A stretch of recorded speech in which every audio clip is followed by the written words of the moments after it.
camera. Okay, mic's ready. Yep, very good. Dealer script. Okay, so here we're gonna go and work on the fundamentals. We're gonna start with how do you hold a deck of cards, what's the proper way to hold a deck of cards, and what is the terminology for it. So we're gonna start with the dealer's grip. The dealer's grip is the normal grip that everyone's gonna use. The only difference is gonna be whether you're right or left-handed, and which which hand you hold the deck in. Since I am right-handed, I'm gonna hold the deck in my non-dominant hand. So in my case, I'm gonna hold the deck in my left hand, and this is dealer's grip. It's a kind of a loosey-goosey type of a grip. It's not too tight, it's not too loose, just kind of a little Goldilocks holding zone, keeping everything together. Part of what's nice about the dealer's grip is it lets you push with your thumb, and then these fingers can kind of peel off one card at a time, making it a nice, easy, convenient way to control how many cards you're taking off, because otherwise if you just have it here, like you can't, it's just going to be all messy. So that is the dealer's grip. All right. Now, we're going to get into... I think I'd rather...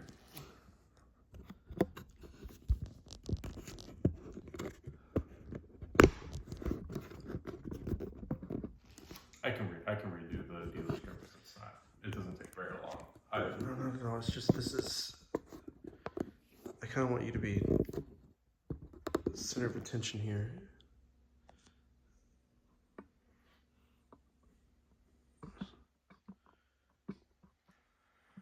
All right, go ahead. Dealer's grip. All right, so we're going to start with the fundamentals of how do we even, hold a deck of cards. So we're going to go through the two primary grips that you're gonna hold the deck of cards in, starting with the dealer's grip, and then we're going to go into the biddle grip. So this grip right here is the dealer's grip. It's kind of not quite a loosey-goosey type of a grip, but it is relatively loose, but it's kind of like I apply a Goldilocks amount of pressure onto the sides and the front of the pack with keeping the cards square together. One of the nicest things about holding the deck of cards in this way is it lets me push the top card or cards with my thumb, and then these fingers over here can help me peel off one card at a time, so it gives you an element of control. Because I am right-handed, I am holding the deck in my left hand. You're always going to hold it in the non-dominant hand. So for you left-handers, it's going to be like so, and you're going to be able to deal it out, with control onto the table. That is the dealer's grip. Biddle grip. Alrighty, so now we're going to go into the second grip, and that is going to be the biddle grip. And the biddle grip is going to be done in your dominant hand. So since I'm right-handed, I'm going to hold the deck on the far edges. So because I'm right-handed, I'm going to hold it on the far right side of the deck. My thumb is going to be slightly off-centered in the back. Sometimes my thumb will be down low like it is now. Every once in a while, I'll need to adjust my thumb so it's barely like holding on to that very last card. That happens in very certain rare specific scenarios. Most of the time, I end up holding it about like this. So what's nice about the biddle grip is it's going to give me room to do moves like the swivel cut. If I hold it too much in the middle, I'm not going to be able to do stuff like that. The that's one of the reasons why I want to hold it off on the edges. It's going to make, you know, other moves a little bit easier. And when we get into this little move right here, which I actually don't know what it's called, you're going to do this in a biddle grip as well. So that is the biddle grip.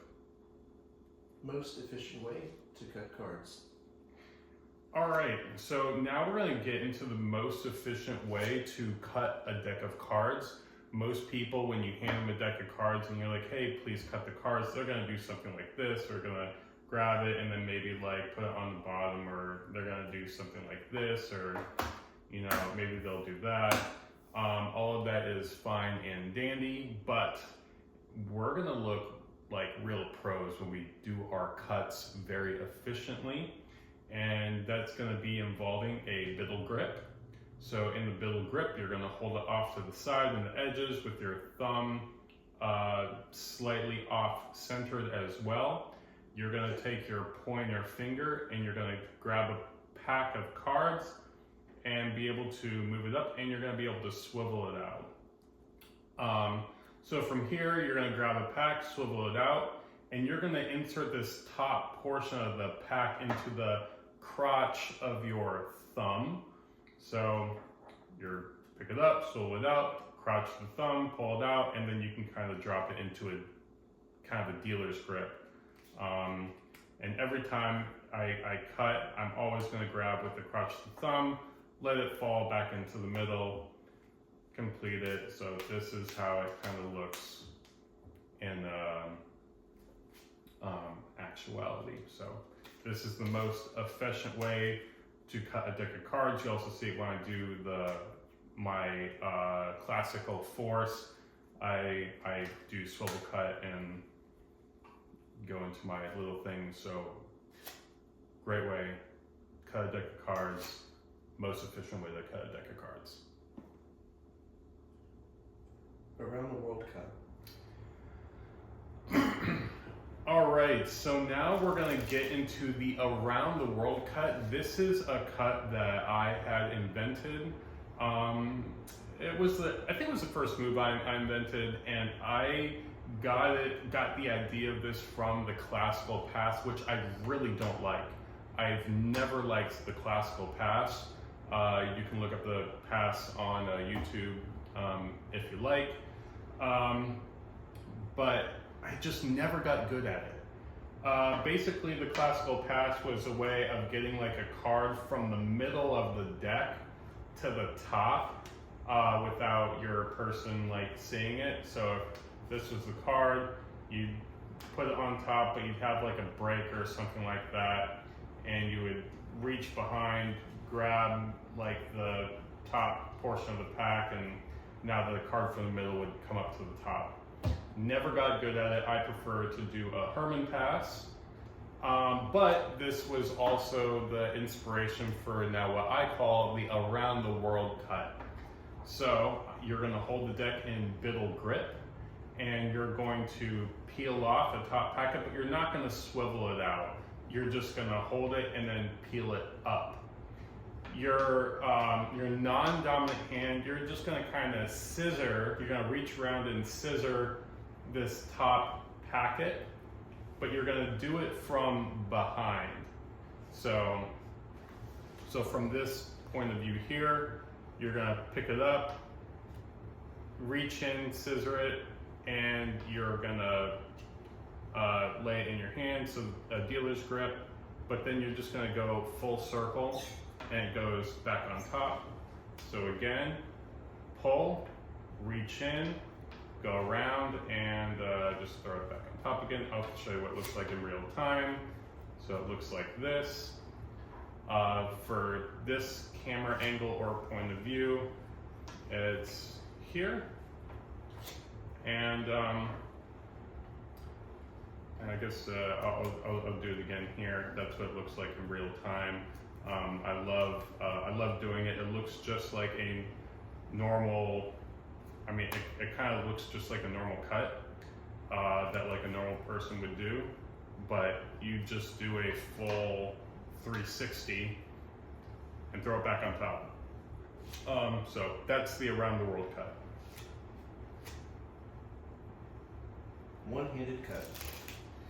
Alrighty, so we're now going to go into the one-handed cut. This is an extremely useful move. It not only looks flashy if you want to just show people like, hey, you know, I can do some stuff with cards, but it's also good for like ditching evidence when like the time arises. You'll, and if I go into some of my footage, I do this to bury evidence. So if there's like a card or like a pile of cards are on the top, I kind of want or need to get rid of them, I can one-handed cut them easily with one hand into the middle, and then they're like, no, the cards are on top. Well, nope, not anymore, because I just one-handed cut them into the middle. So how to get into the one-handed cut, you're gonna hold it in, you're gonna hold the deck in dealer's grip, and then you're gonna get, I don't know what this is called, if this is a straddle grip or whatever it is, but you're basically gonna put all of the cards as high as you can on the edges of your fingers, without them spilling off. So you want them as, you want these cards as high as possible. I'm using my pinky in the back as a little stabilizer, so you definitely want to make sure that the cards don't go over the pinky. You need to make sure that that pinky is just enough to keep those cards right where they need to be. Otherwise, you're going to get stuff like this, and you're not going to get the results that you want with the one-handed cut. So hold the deck as high as you can on your fingers, making sure that that pinky is, overlapping that top card. You're then going to use your thumb and these two fingers, and you're just going to kind of hold the top portion, and you're going to let the bottom portion fall into your hand.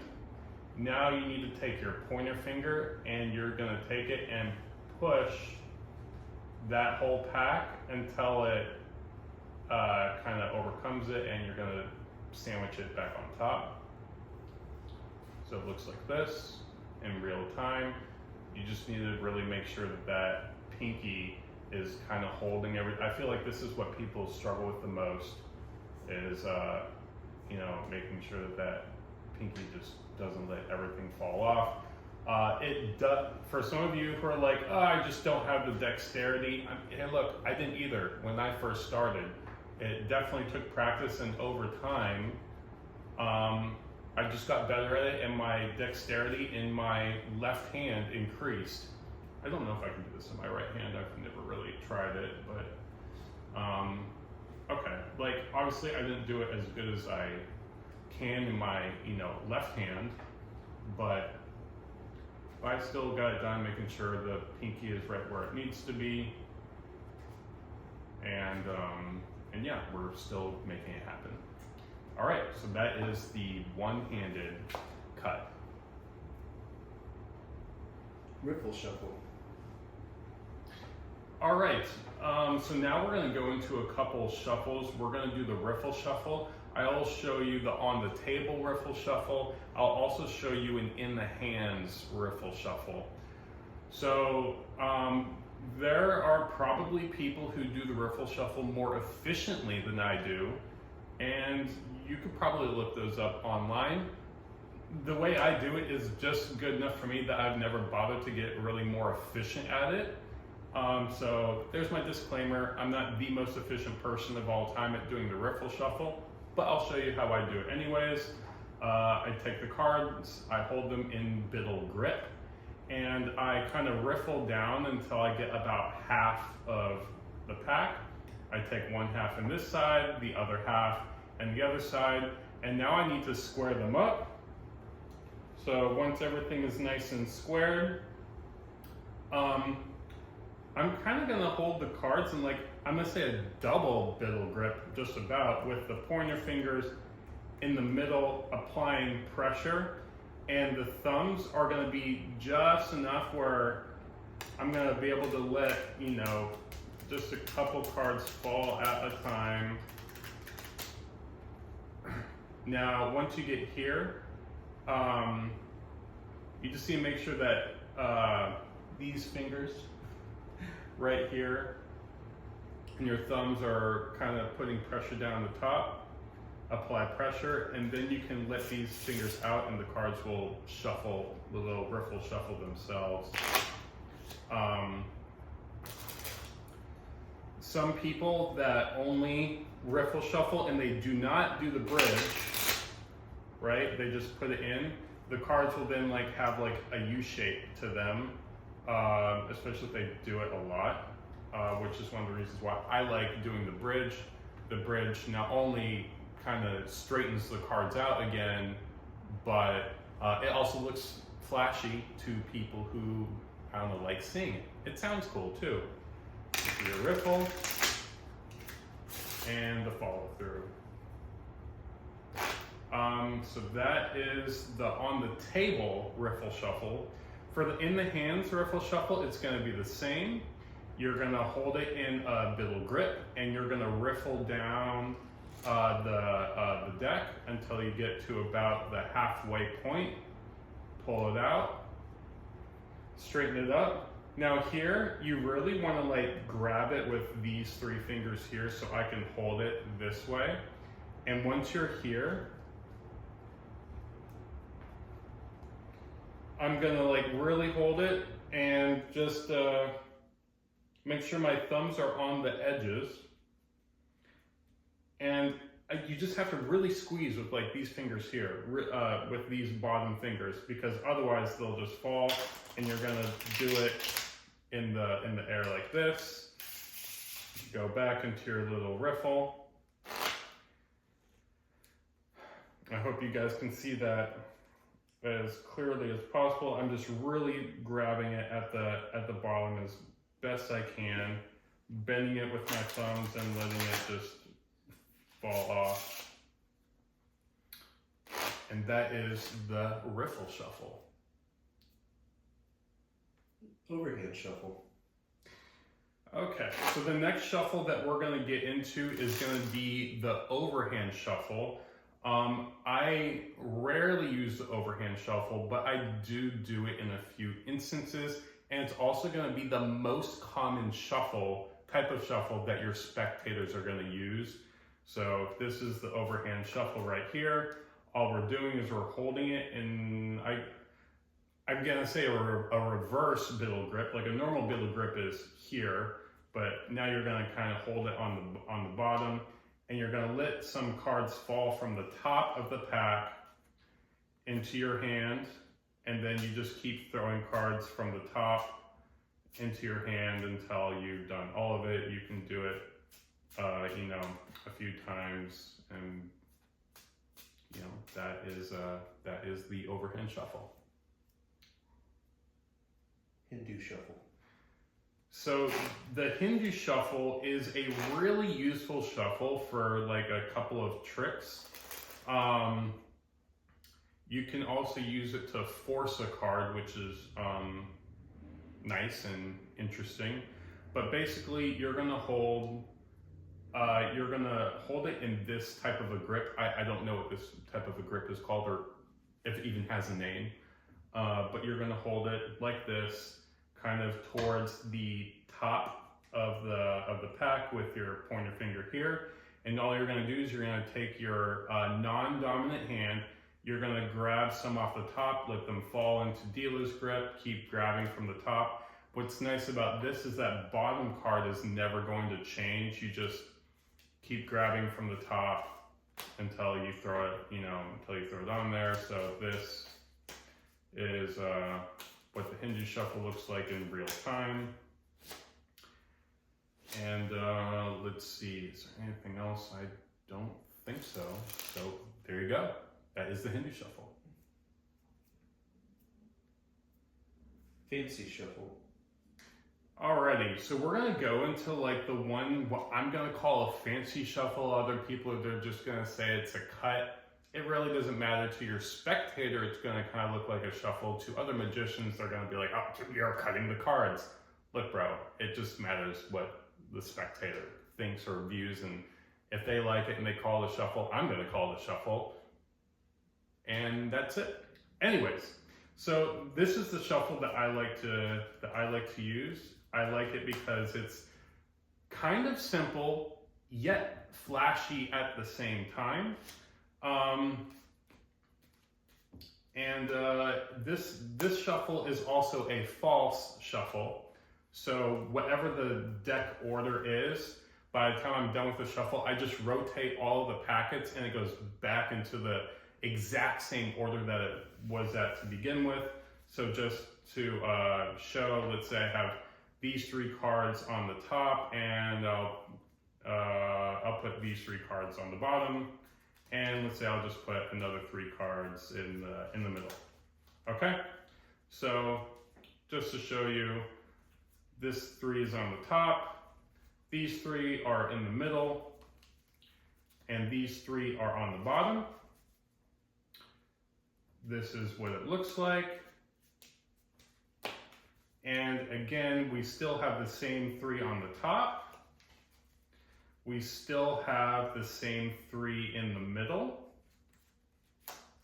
And we still have the same 3 at the bottom. So this shuffle is really useful. Because especially when like a lot of like your spectators, if you go and you finish and you do a move, like let's say I do, I do a move and they suspect something like, oh, the card is like on the top or whatever. Usually I'll lose them the moment, hey, I do whatever, I come back and then I just do this, they give up. Because now they think I like got rid of the evidence. I didn't, I just rotated everything back into like its exact position. And you can also combine moves. A lot of times I'll like to combine this shuffle with the around the world cut. So I'll be like, all right, so first we're gonna give it a shuffle, and why not, we'll give it a cut. And it really looks like you just mixed up the cards, but I didn't. I just did my false shuffle, a false cut, my around the world cut, and it looks good to them, and it's fun for me. So how do we do this? So we're going to divide this deck into 4 different packets. You're going to start by holding it in a Biddle grip, and you're going to take a small packet off of the top, and you're going to swivel it out. And you're going to put it into the crotch of your hand. Once you're here, normally you would lay it in like a dealer's grip, but this time you're not. You're going to grab it, and then you're going to kind of scissor it here.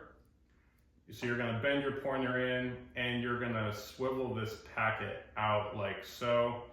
I'm going to grab another small packet, swivel it out, put it into the crotch of my hand, and I'm going to kind of close this on top of it. I'm then going to grab another packet, and I would swivel it out, but now I'm going to grab this packet with my ring finger and my thumb. Notice how my thumb is below these packets. It's not at the very deep edge, and that's going to let me grab this third pack, so it's going to look like this, a little trifecta. I'm then going to take this packet, and I'm going to come from the back, and it's just going to rotate. So rotate here, swivel, and now you're going to come back, you're going to hit this, rotate, and then this last pack goes back on top. I'll put this, let me find Ace of Hearts, love it. Okay, so I'm going to put this Ace of Hearts on top just for you to kind of follow that top packet. So I'm going to swivel out, go in, turn the packet, another one here, close it, take the last of the packet, and I'm going to grab this. This is the most confusing part. I'm going to grab this last, this top packet here, and now I have a little trifecta going on. I'm going to take my thumb and I'm going to hit the back of this one and go forward. It's going to rotate out. Then I'm going to do this one. This one's going to rotate in. And this one, you just throw it back on the top. Nice false shuffle. Again, this is what it looks like in real time. And that is my little fancy shuffle. Pharaoh Shuffle. All right, now we're going to get into one of the most important shuffles, and that's going to be the Pharaoh Shuffle. What I really like about so there's a lot of cool stuff that you can do with the Pharaoh Shuffle. There are some things that I don't show on here, but you can find other magicians. There was a magician on Penn and Teller's Fool Us. If you'd like to watch that show, who used the Pharaoh Shuffle to fool Penn and Teller. There's a lot of really cool stuff you can do with it, up to and including what I believe is the world's greatest card trick, and also for some flourishy types of moves you can do. Anyways, so to do the Pharaoh Shuffle, to get a perfect Pharaoh Shuffle, you need to split the deck exactly in half. In general, I don't really care as long as it's close. So I split the deck in half, and I'm gonna kind of square up the edges, and I want this, in my non-dominant hand, I want there to be a slight bevel in the cards. So I'm gonna exaggerate it. I want the cards to be like this, but it's just not gonna be that extreme. I want so instead of it being perfectly flat, I want it just a little bit. Now that's gonna let me take my pointer finger here. I'm gonna push on this corner.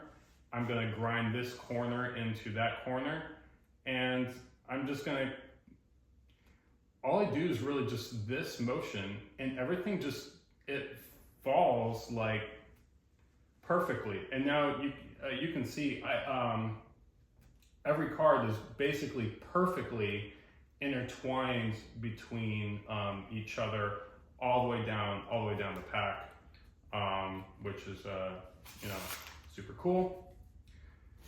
And I'll do it one more time. You grab it, square it up, put that small little bevel in it, put your pointer finger in so that way it's just right here. Get that corner and just kind of rotate that wrist a little bit, and it just all slides in. Couple of tips: don't do this with old cards. Do it, the newer the pack of cards, the easier it will be to do a Pharaoh Shuffle. The cards that I use are the Bicycle Elite. You can get those off of penguinmagic.com. I think that those are the best cards, and they're the easiest cards to do Pharaoh Shuffles with easily. So that's the Pharaoh Shuffle. All right, Mike, we're at 30 minutes on this one thing, so we're gonna break it so we're not dealing with too long. All right, you're next.